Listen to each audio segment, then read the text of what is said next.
Assalamualaikum. Yuk kita ngerjain akuntansi lagi. Kali ini mau bahas laporan laba rugi perusahaan dagang.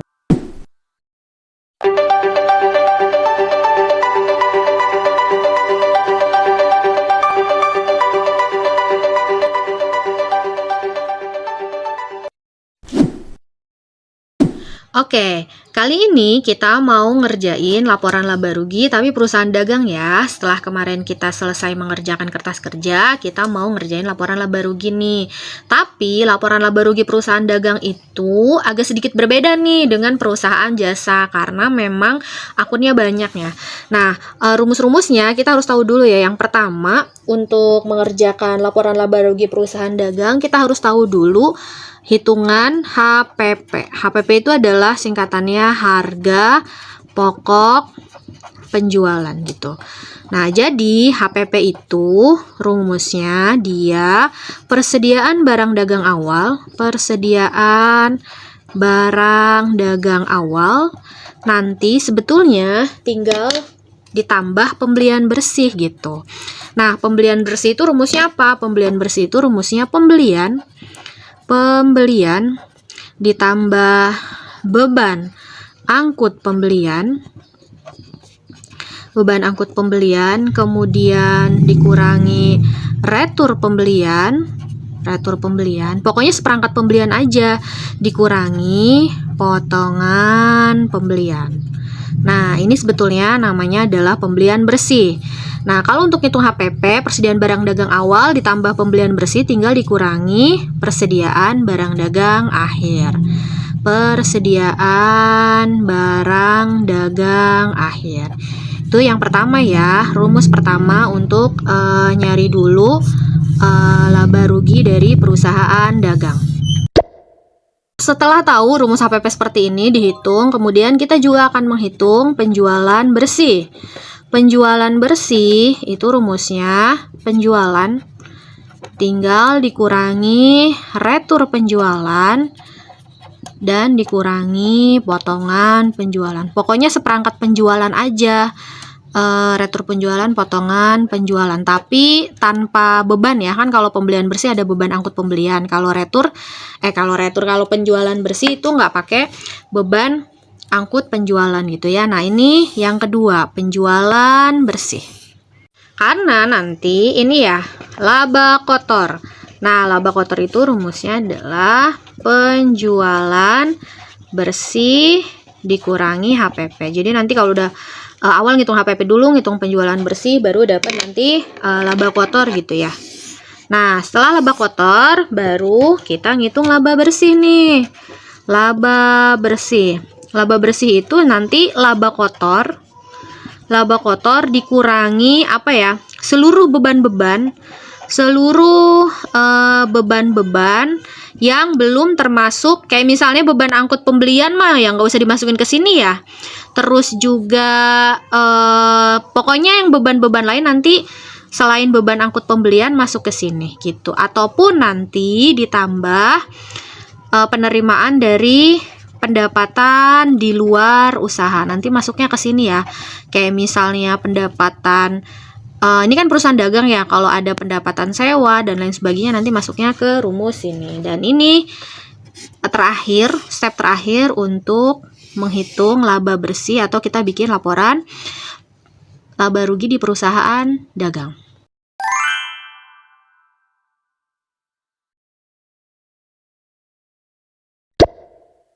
Nah, kita mau bikin laporan laba rugi ya. Nah, setelah kemarin kita ngerjain kertas kerja, kita mau bikin laporan laba rugi dari si kertas kerja yang udah kita bikin nih. Yang mana teh yang dibikin? Yang metode ikhtisar atau metode HPP. Nah, teman-teman adik-adik udah lihat kan video sebelumnya, di video kertas kerja metode ikhtisar dan metode HPP ternyata sama gitu ya. Kita bikin nih sekarang laba rugi. Laporan laba rugi PD Kilua. Sesuai dengan yang tadi sudah kita sepakati, ini ada pakem-pakem rumusnya kan. Kita mau ngitung si laba kotor dulu. Laba kotor itu rumusnya penjualan bersih dikurangi HPP. Otomatis Yang pertama kita bikin adalah si penjualan bersih dulu ya. Penjualan bersih. Kita ngitung penjualan bersih dulu. Berapa nih penjualan bersih? Apa aja kontennya, isinya? Penjualan bersih itu penjualan. Penjualannya berapa? Kita cek di sini ya.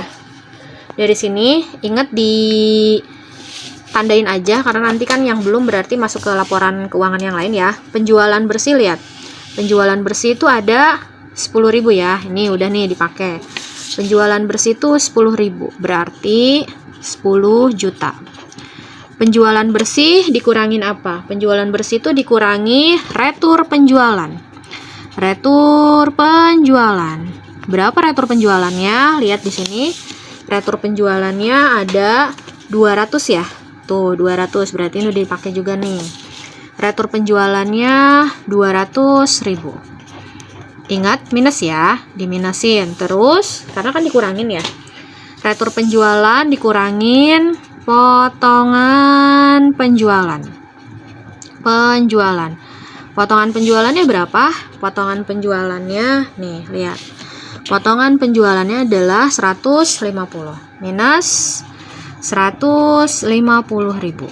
Baru ditotalkan. Berarti penjualan bersihnya berapa? Penjualan bersihnya adalah 10 juta dikurangi 200, 9 juta 800 dikurangi 150. Berarti berapa nih? 9 juta.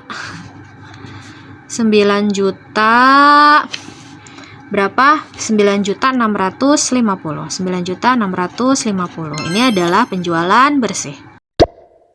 Yang kedua yang bakalan kita hitung adalah harga pokok penjualan. Kita hitung dulu ya. Harga pokok penjualan itu cara nyarinya yang pertama, persediaan barang dagang yang awal. Persediaan barang dagang awal berapa nih? Lihat di sini. Persediaan barang dagang awal itu kan ada di neraca ya. Nah, berarti sebesar 5.000. Berarti yang ini nih udah nih. Persediaan barang dagang awal 5.000, berarti dia adalah 5 juta. Persediaan barang dagang awal dikurangi pembelian bersih kan? Pembelian bersih itu dilihat dari pembelian. Pembeliannya sebesar berapa? Lihat di sini di kertas kerja. Pembelian. Pembeliannya itu 8 juta ya. Berarti ini nih udah nih pembelian udah. Pembeliannya 8 juta.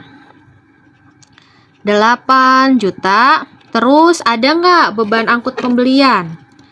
Beban angkut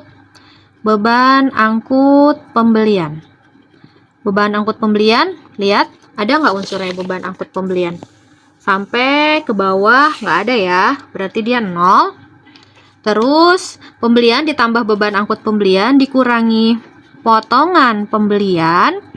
Potongan pembeliannya lihat, berapa potongan pembeliannya? Potongan pembeliannya itu 150, ini ya. Tuh, 150 berarti udah dipakai nih. Potongan pembelian 150.000 minus ya, berarti minus. Terus lagi dikurangi retur pembelian. Dikurangi retur pembelian. Retur pembeliannya berapa? Lihat dulu nih. Retur pembeliannya adalah sebesar 800. Minus ya, dikurangi 800. Nah, tinggal dijumlahin. Ini namanya apa? Ini namanya adalah pembelian bersih. Berapa pembelian bersihnya? 8 juta dikurangi 150 berarti 7.850. 7.850 dikurangi 800 berarti pembelian bersihnya adalah 7.050. Pembelian bersihnya itu sebesar 7.050.000. Oke. Nah, persediaan barang dagang awal, kita udah dapat pembelian bersihnya, ditambah pembelian bersih, itu namanya adalah barang tersedia untuk dijual. Berarti 5 juta tambah 7.050.000 berarti 12.050.000. Ini namanya adalah barang TUD atau bahasanya barang tersedia untuk dijual. Nah, barang TUD tinggal dikurangi persediaan barang dagang yang akhir. Persediaan barang dagang akhir itu berapa? Lihat di sini, persediaan barang dagang akhir. Persediaan barang dagang akhir itu di jurnal penyesuaian yang di sebelah debit. Berarti ini udah ya. Sebesar berapa nih? 4 juta. Berarti di sini nih persediaan barang dagang akhir adalah sebesar 4 juta. Nah, ini dikurangin ya. Nah, 12 juta dikurangin 12 juta 50 dikurangi 4 juta. Ini berapa hasilnya? Hasilnya adalah berapa? 8 juta. Ya, 8 juta 50 ribu. Nah, 8 juta 50 ribu ini ya tadi sesuai dengan rumus yang udah kita tulis ya sebelumnya. Ini namanya adalah harga pokok penjualan gitu. Jadi harga pokok penjualannya 8 juta 50 ribu. Nah, udah dapet nih HPP-nya, udah dapet juga penjualan bersihnya. Berarti sesuai dengan rumus penjualan bersih dikurangi HPP, gini aja ya. Nah, sebenarnya dikurangin tuh dikurung ya, dikurung. Penjualan bersih dikurangi HPP itu namanya adalah laba kotor. 9.650 dikurangi 8.050.000. Jadi berapa nih laba kotornya adalah 1.600.000. Belum udah selesai belum? Belum. Kita bakalan nyari dulu laba bersih. Kita udah dapet ya, tadi laba kotornya udah selesai, bikin laporan laba ruginya belum, karena masih ada nyari laba bersih. Kita pindahin dulu ya, laba kotor. Laba kotornya itu adalah sebesar, tadi berapa? 1.600.000. Laba kotor, ya udah dikurangi beban-beban kan, sesuai dengan rumus yang tadi sudah kita sepakati gitu ya. Laba kotor dikurangi seluruh beban-beban tapi tanpa beban angkut pembelian dan ditambah pendapatan di luar usaha kalau ada pendapatan yang lainnya. Kita cek dulu, berarti kita masukin nih total beban dulu ya. Berarti seluruh beban atau bahasanya apa ya, beban-beban ada apa aja, kita cek satu-satu ya. Yang pertama nih, ada beban apa nih? Yang pertama ada mana ini ya, beban sewa 500.000. Berarti beban sewa masukin sini 500.000. Aduh. Beban sewa. Beban sewa itu sebesar 500.000. 500.000. Lanjut, ada beban apa lagi? Cek di kertas kerjanya. Ada beban perlengkapan sebesar 500. Ini ya, udah kita tulis nih. Beban perlengkapan. Sebesar berapa? Sebesar tadi 500.000. 500.000. Mana nih? Oh ya, 500.000. Kemudian ada beban apa lagi? Cek di kertas kerja. Ada beban penyusutan peralatan 600 ya. Beban penyusutan peralatan.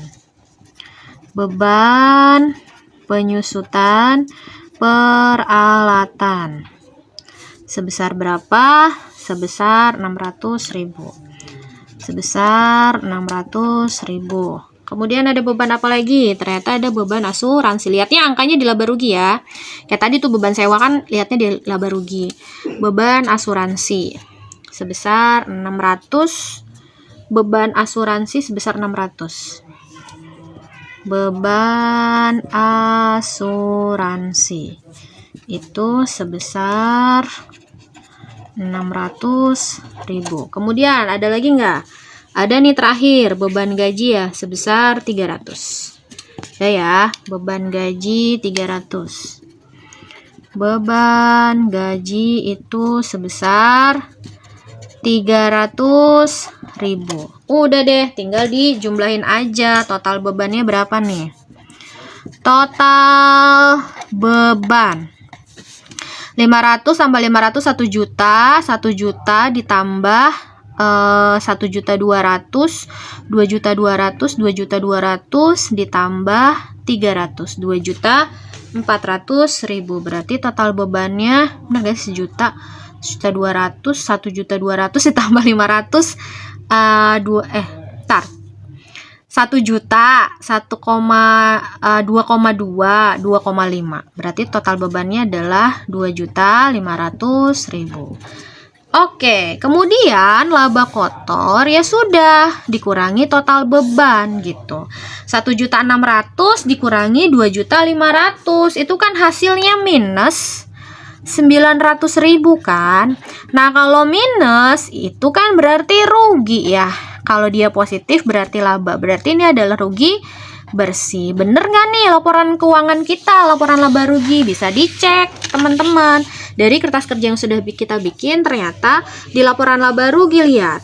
Betul kan? Si 900.000 itu adalah rugi. Dan ini cocok dengan laporan laba rugi yang kita bikin. Nah, inilah laporan laba rugi. Terima kasih sudah menyaksikan video ini. Selanjutnya nanti kita belajar akuntansi lagi ya. Wassalamualaikum warahmatullahi wabarakatuh.